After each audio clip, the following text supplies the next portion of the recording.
बोलिए सतगुरुदेव की जय।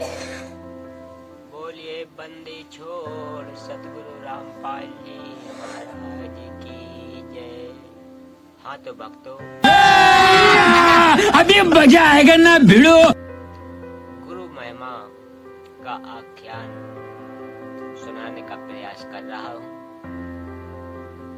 तो सुनिए बड़े गौर से। गुरु महिमा का आख्यान बहुत सुंदर आख्यान है। जीवन में गुरु ही भवसागर से पार कर सकता है, नहीं तो इस भवसागर से पार होने का कोई रास्ता नहीं है। सठ दल गरीबदास जी कहते हैं, गरीब सठ दल दोनों तीन का, दिल में दोष न धार। सतगुरु का कोई एक है, काल का भरा संसार। अर्थात जो मार्गदर्शक गुरु पथ पर परमेश्वर का भेजा संत है, उसे सात बना देते हुए कहा है कि जो परमेश्वर कबीर जी की शरण में नहीं आते या आकर फिर काल के दूतों के खेमे में चले जाते हैं, उस कारण से महादुखी ना हो। उनके प्रति दोष दिल में ना माने कि इतना समझाने के बाद नरक में जा रहे हैं। जो 60 दल यानी 6 पंथ हैं, उस समय तक अन्य पंथ नहीं चले थे। गिरिपुरी, नाथ, वैष्णव आदि आदि तथा दोनों धर्मों हिंदू और मुसलमान के व्यक्तियों को काल ब्रह्म ने जकड़ रखा है। ये सब काल की फरद में चढ़े हैं। सतगुरु का कोई कोई हंस भक्त भक्तमती है, वह दृढ़ रहेगा। सर्व संगत के लिए यह संजीवनी से कम नहीं है। ये तीनों गुण यानी रजगुण ब्रह्मा, सतगुण विष्णु तथा तमगुण शिव ही जीवात्मा को शरीर में बांधते हैं। यानी सब जीवों को काल के जाल में फंसा कर रखने वाले ये ही तीनों देवता हैं। यही प्रमाण गीता अध्याय 7 श्लोक। यह रोग प्रतिरोधक जड़ी यानी काल के प्रभाव को रोकने का काम करेगा। अपनी भक्ति क्रियाओं पर दृढ़ विश्वास बनेगा। विश्वास के बिना भक्ति सफल नहीं होती। आशा करता हूँ जो काल के दूतों के जाल में फंसे हैं, वे भी पुनः विचार करेंगे, अपने निज घर की सुध लेंगे, जीवन की रक्षा करेंगे और अन्न सुरक्षित रहेंगे। हे मानव शरीर प्राप्त प्राणियों, आपको अनमोल अवसर मिला है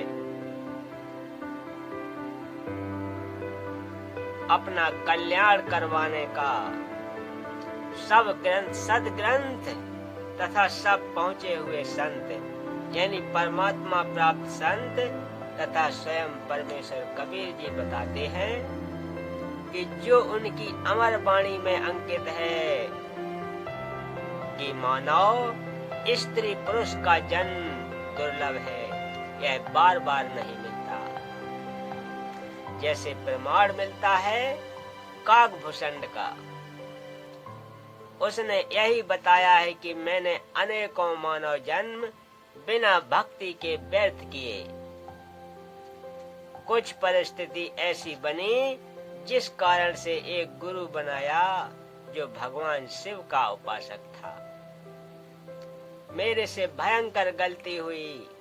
मैंने अपने गुरु का खड़ा होकर अपसम्मान नहीं किया, जिस कारण से मेरे को भगवान शिव ने आकाशवाणी द्वारा श्राप दिया कि तूने अपने गुरु का अपमान किया है, मेरे लोक में आने योग्य तू नहीं है।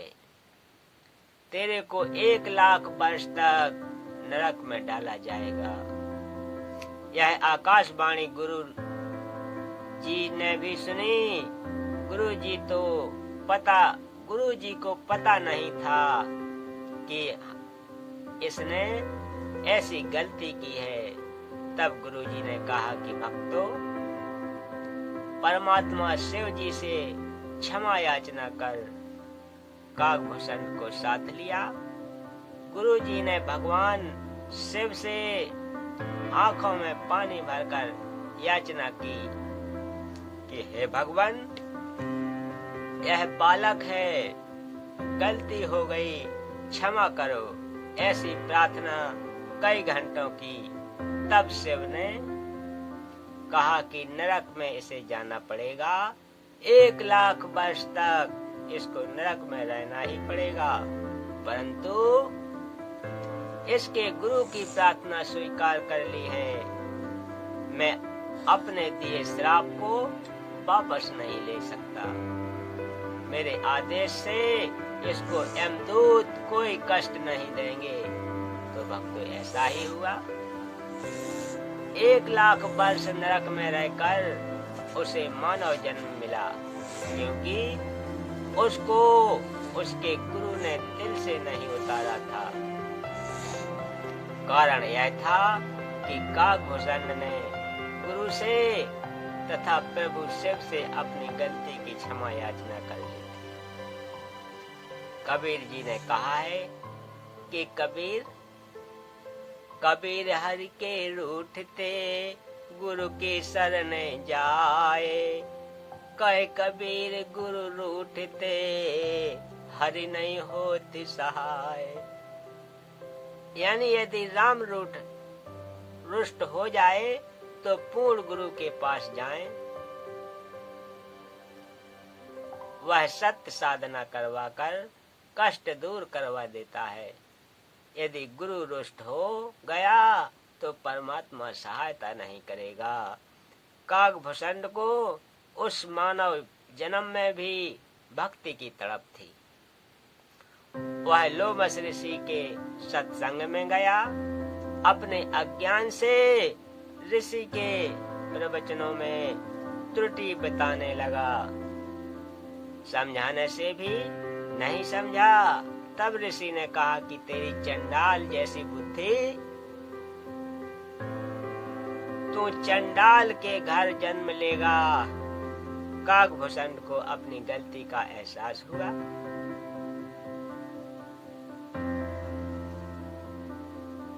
कि मेरे पास मेरे नरक का कोई शास्त्रोक्त प्रमाण नहीं है। मैंने ऋषि से विवाद नहीं करना चाहिए था। ऋषि के चरणों में गिरकर अपनी गलती की क्षमा याचना की। ऋषि द्वारा दिए श्राप को सुनकर क्रोध नहीं किया। मायूस होकर कहा कि हे ऋषिवर, क्षमा करो। ऋषि ने कहा कि श्राप वापिस नहीं हो सकता। फिर काकभूषण ने कहा कि हे देव, इतनी दया करो कि चंडाल बनकर भी मेरी भक्ति में आस्था कम न हो।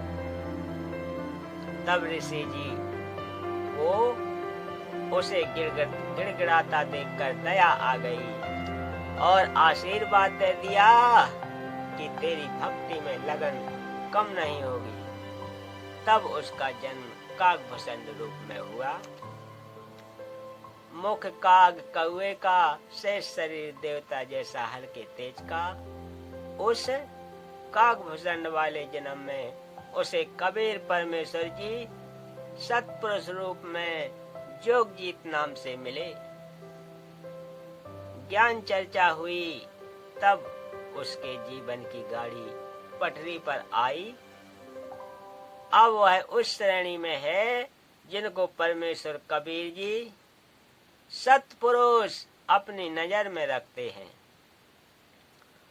उनको जैसे तैसे भक्ति से चार्ज करते रहते हैं। काकभूषण का मोक्ष किसी युग में होगा, जब वह मानव होगा। तथा पूर्ण समर्पित होकर पूर्ण सतगुरु जी से दीक्षा प्राप्त करके आजीवन मर्यादा में रहकर भक्ति, सेवा तथा दान करेगा। बालक बहुत प्यारा माँ का, उससे बढ़कर शिष्य गुरुआ का। अर्थात माता को बच्चा बहुत प्रिय होता है, गुरु को अपना शिष्य, शिष्या माता से भी अधिक प्रिय होता है। जो शिष्य बार बार गलती पर गलती करता है तो भी गुरु का प्रयत्न यही होता है कि किसी तरह यह सुधार कर ले, अपना मानव जीवन नष्ट न करे। इसे ज्ञान नहीं है कि मानव जीवन कितना मूल्यवान है। मेरे को ज्ञान है यह बालक है। जब बालक बार बार समझाने से भी नहीं माने तो गुरु जी के पास एक ही विकल्प बचता है कि उस गंदी सेब को सेबों के ढेर से निकालकर कूड़े में फेंक दें, फिर उसे सुअर खाते हैं। तो भक्तों, आज की कथा का समापन यहीं करते हैं। मिलते हैं अगली कथा में। तब तक के लिए सभी भक्तों को सत साहेब।